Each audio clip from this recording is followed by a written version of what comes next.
my name is Bill Miller. I'm an estate planning and elder law attorney in Anniston, Alabama. One of the questions we get quite frequently is, what is an executor or executrix?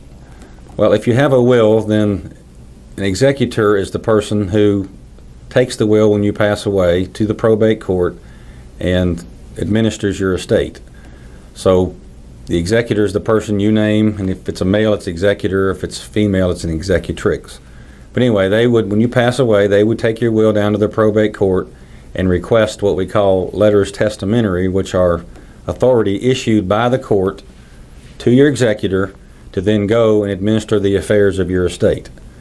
So the executor basically is someone that you know, love, and trust, hopefully. They can take your will at the time you pass away, get it probated, make sure that all of your debts are paid, and that all the property that you left in your will is left to those people that you have set out in your will to receive it. You can name a backup executor if someone passes away or if someone decides they don't want to do it.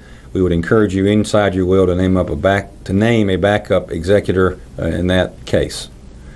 If you have any other questions, I would encourage you to register for one of our estate planning workshops by visiting www.annistonestateplanning.com, or you can order a copy of my book by visiting www.alabamaestateplanningguide.com. Hopefully you'll get your questions answered either in the book or at one of the workshops. If you come to one of the workshops, I look forward to meeting you.